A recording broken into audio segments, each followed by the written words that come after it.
കഴിഞ്ഞ 3 വർഷമായി റമദാൻ കാലത്ത് രുചിയൂർന്ന വിഭവങ്ങൾ ഒരുക്കുന്ന ഒരു കുടുംബമുണ്ട് തൃശ്ശൂരിൽ. അന്തിക്കാട് സ്വദേശിയായ ഒലവക്കോട്ട് ഉമ്മറും കുടുംബവുമാണ് റമദാൻ കാലത്ത് സ്നേഹത്തിന്റെ വിരുന്നൊരുക്കുന്നത്.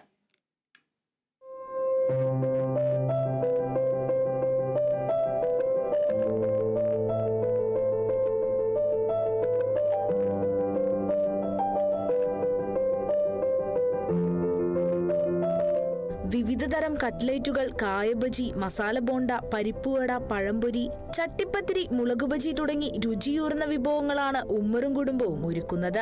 നോമ്പുകാലത്ത് മാത്രം വീടിനോട് ചേർന്നാണ് ഇവരുടെ കച്ചവടം. ഭാര്യ നസീറ, മക്കളായ മിസിരി, ബാസിത എന്നിവരെല്ലാം ചേർന്നാണ് നോമ്പുതുറ വിഭവങ്ങൾ ഒരുക്കുന്നത്.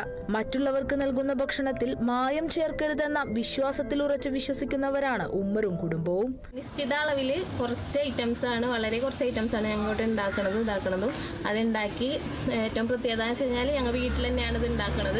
ഇതുണ്ടാക്കി ബാക്കി ലാസ്റ്റ് ഞങ്ങൾ കട്ട്ലേറ്റ് ആണ് ഇടുക. അപ്പോൾ കട്ട്ലേറ്റ് ഉണ്ടാക്കി കഴിഞ്ഞ് കഴിഞ്ഞാൽ ബാക്കി വരുന്ന എണ്ണ പിന്നെ നമ്മൾ പിറ്റേ ദിവസത്തേക്ക് നമ്മൾ എടുക്കൂല, നമ്മൾ അത് കളയും. ഏറ്റവും നിശ്ചിത പരിമിത ഇതിൽ നമ്മൾ ഉണ്ടാക്കുള്ളൂ. പിറ്റേ ദിവസം പുതിയ എണ്ണ വെച്ചിട്ടാണ് ബാക്കിയുള്ള കാര്യങ്ങളൊക്കെ നമ്മൾ ഉണ്ടാക്കുന്നത്. അപ്പോൾ ഞങ്ങൾ പുതിയ എണ്ണയിൽ ഉണ്ടാക്കുന്നതുകൊണ്ട് തന്നെ ആൾക്കാർ നല്ല അഭിപ്രായമാണ് ഞങ്ങൾക്ക് പറയുന്നത്. നിരവധി പേരാണ് രുചിക്കൂട്ട് തേടി ഇവരുടെ വീട്ടിലെത്തുന്നത്. മിതമായ നിരക്കിൽ ഈ നോമ്പുകാലത്ത് രുചികരമായ ഭക്ഷണം തീന്മേശയിൽ എത്തിക്കുകയാണ് ഈ കുടുംബത്തിന്റെ ലക്ഷ്യം. Kerala vision news, Thrissur.